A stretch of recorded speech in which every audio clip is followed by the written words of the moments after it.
E a gente já inicia esse segundo bloco conversando com o professor de Economia da Universidade Federal de Pernambuco, consultor de empresas, colunista do Diário de Pernambuco e da Rádio CBN, professor Écio Costa.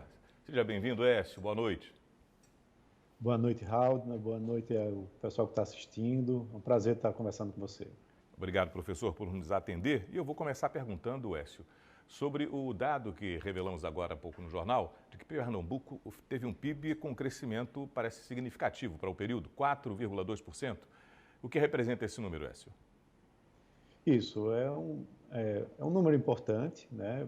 Quando você vai comparar com o Brasil, ficou um pouco abaixo, mas ambos tiveram um número importante de recuperação. O Brasil foi 4,6%, Pernambuco 4,2%. Isso é bastante representativo, como eu disse.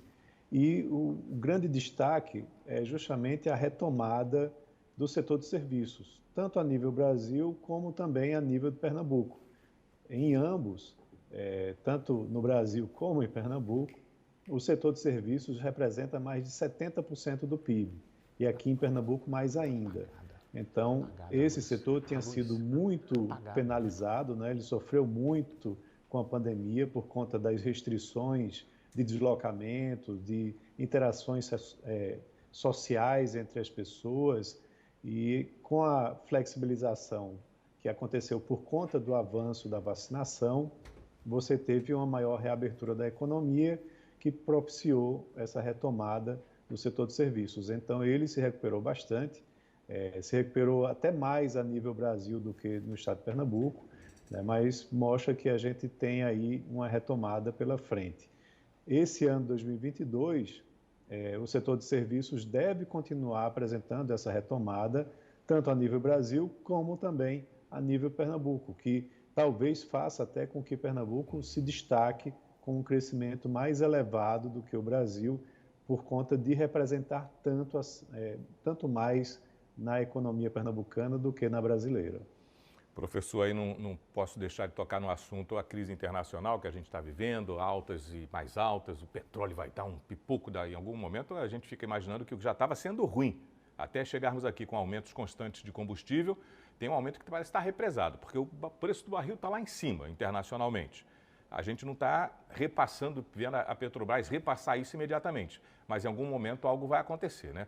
Essa contenção, ela tem uma data para ser repassada adiante. E aí, junte, por favor, nas informações do cenário internacional, professor, a crise na Europa, o desfecho dos bloqueios e sanções à Rússia, o que é que isso acarreta na economia mundial globalizada do jeito que ela é hoje? Vai bater na nossa mesa, no nosso pãozinho, no nosso café?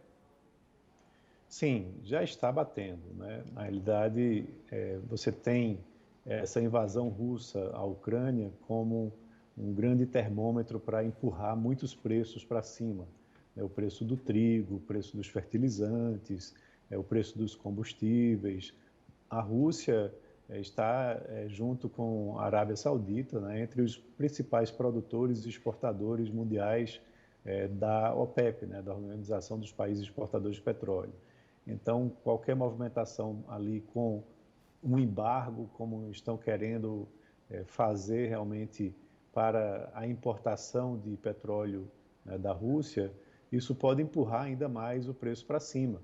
Esse fim de semana a gente já chegou a $140 o barril, né? Hoje bateu 130, fechou aí na casa dos 120, mas facilmente a gente pode passar dos 150, talvez até chegar nos $200. Isso tudo vai depender muito de realmente um posicionamento mais forte com relação ao embargo da importação do petróleo russo. Mas no gás natural, por exemplo, você vê a Alemanha já, de certa forma, voltando atrás e dizendo, olha, nós dependemos do gás e precisamos importar o gás natural. Então, teremos aí muito estresse nas próximas semanas, mas talvez isso retorne a um patamar mais aceitável, né, à medida que a situação lá da invasão se concretize, ou da Rússia saindo, ou de efetivamente tirando o presidente da Ucrânia do poder. Isso é algo que não necessariamente, não diretamente nos envolve, mas indiretamente termina trazendo muitos aspectos negativos para cá. Como você mencionou, a Petrobras vem segurando o repasse do preço, do reajuste do preço dos combustíveis desde janeiro, desde 12 de janeiro, e esse fim de semana o presidente do Conselho de Administração da Petrobras pediu para sair, né? Já há um outro presidente que vai ser nomeado no lugar dele, e hoje houve reunião entre o ministro da Economia, demais ministros e o presidente para debater justamente a possibilidade de mudar, né, a política hoje adotada, né, de paridade com o preço internacional, né, que segue, em geral, o comportamento do câmbio e o do preço do barril de petróleo. Como o câmbio vem cedendo, isso é uma coisa até interessante, boa para o preço do petróleo, né? Mas, por outro lado, o preço do petróleo disparou, né? Então, isso mais do que compensou, e hoje é uma defasagem muito grande, né, do preço da gasolina lá na bomba, né, tanto da gasolina como do diesel. Então, tem se discutido abandonar essa política e colocar alguma espécie de subsídio, né, que pode ter um custo aí de algo em torno de 20 bilhões de reais, segundo algumas estimativas, e por conta disso as ações da Petrobras hoje desabaram, né, caíram mais de 8% no mercado, enquanto que as petroleiras mundo afora, suas ações tiveram forte valorização, justamente por conta do preço do petróleo estar subindo. Então a Bolsa seguiu junto, caiu também forte hoje, e a gente precisa aguardar aí as cenas dos próximos capítulos, porque isso pode ser muito ruim para a Petrobras e pode ser muito ruim também para o futuro, né, da cadeia de produção de petróleo aqui no Brasil.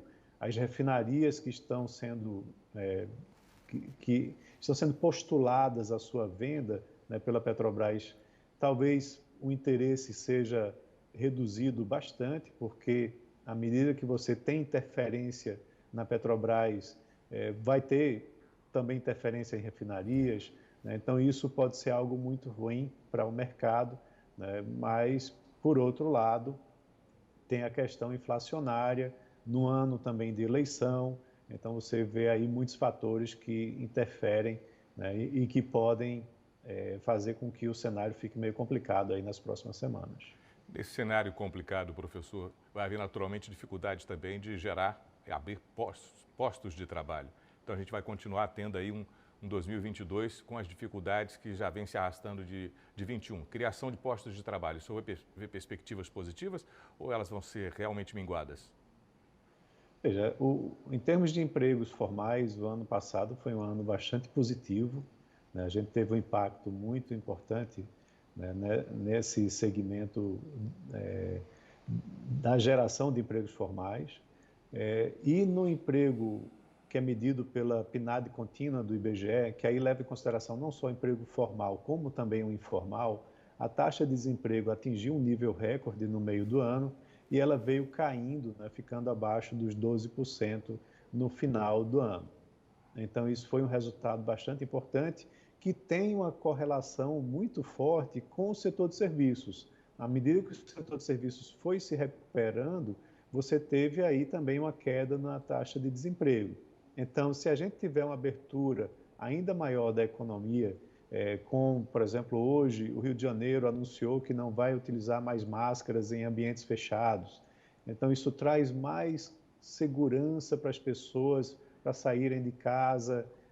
Segurança que eu digo no sentido de não se sentirem com tanto medo, né? Não quer dizer que não usar máscara você esteja protegido, aí é uma outra questão.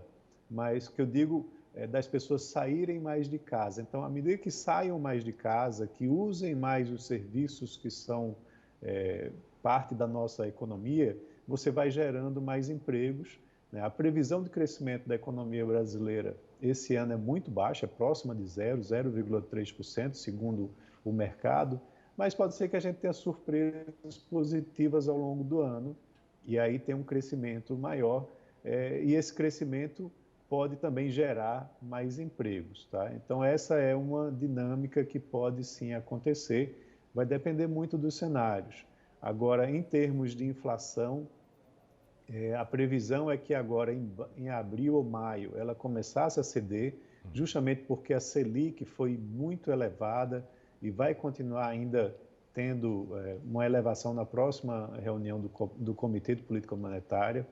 Mas com essa pressão do petróleo, com a pressão também de commodities como trigo, talvez a gente ainda tenha um retardamento nessa inflação. E aí joga contra, né? Porque aí corrói a renda do trabalhador e também faz com que as taxas de juros permaneçam mais altas por um período prolongado. E isso é ruim para a economia, porque é menos investimento, é menos crédito, é menos financiamento de bens de consumo, tá? Mas, só para finalizar, temos também um ano de eleição, onde o próprio governo federal anunciou que vai fazer um pacote de bondades aí nas próximas semanas. E a gente deve ter movimentação em termos de redução de IPI, que já foi anunciado, de crédito e outras medidas parecidas. Pronto, e a gente vai ter também um pacote bom aqui de Pernambuco, já anunciado, 5 bilhões de investimentos, que o governo do estado deve fazer.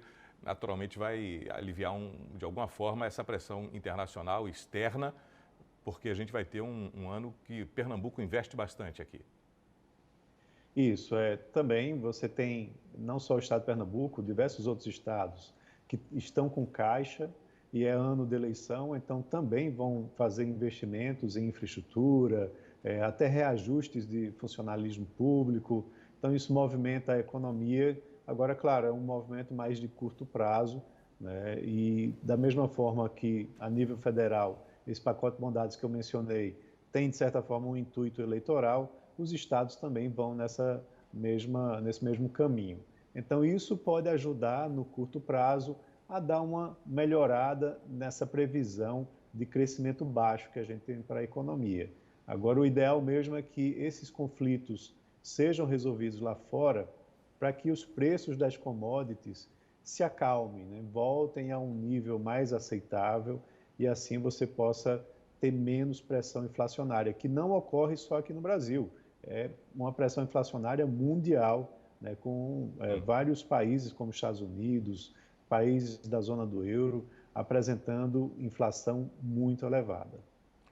Para a gente finalizar, eu fico imaginando aqui, professor, isso que está acontecendo, essa pressão internacional com a Rússia, os mercados fechando, empresas saindo de lá, as restrições que podem ainda ser mais acentuadas.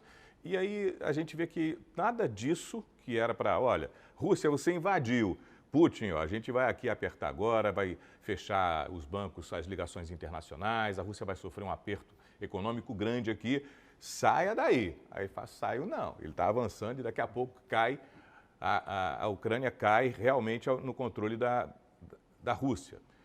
O que é que vai ser o planeta depois disso? Se mantém, então, ou todo mundo faz assim, não funcionou não, a gente tentou bloquear a Rússia, apertou, não deu certo, Putin entrou, dominou, e agora? A gente volta a negociar com a Rússia, recoloca a Rússia no parâmetro internacional, no contexto como era antes, ou a gente vai entender que agora a Rússia virou um pária internacional? Está toda bloqueada. Pois realmente essa é a pergunta de $1 milhão aí. Eu não sei te dizer exatamente como que a gente vai ter essas relações, né, pós-evento, né, da invasão russa.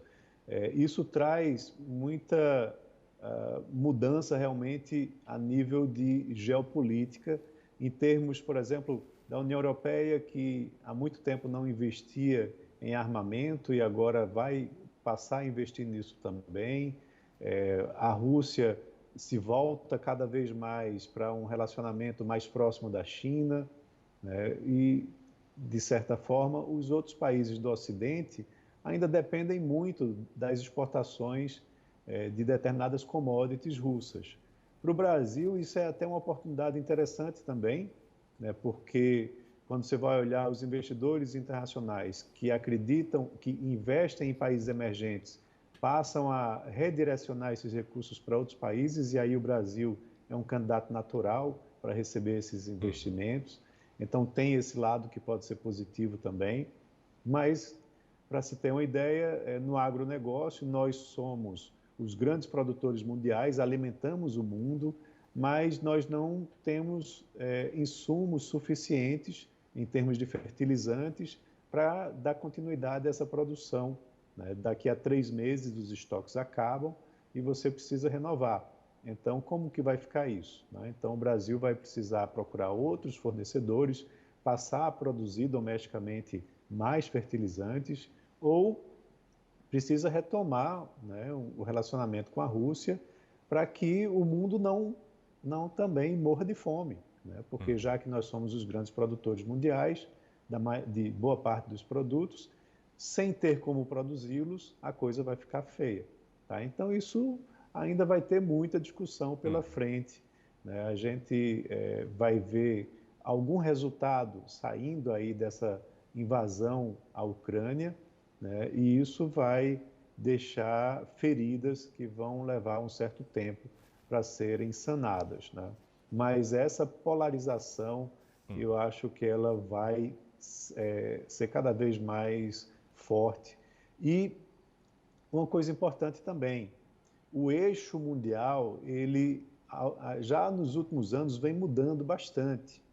Os Estados Unidos vem perdendo, de certa forma, protagonismo e a China vem assumindo protagonismo mundial.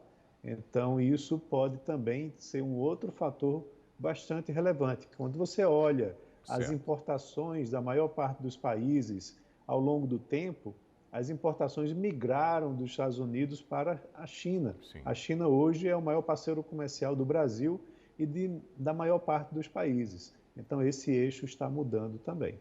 Professor Écio Costa, muito obrigado pela sua participação conosco aqui no Fato Novo. A gente vai liberando o professor, mas já deixando o convite, né, turma, para ele voltar, porque fala fácil, o professor ele tem a senha do Wi-Fi para fazer a gente entender e conhece. Obrigado, Écio.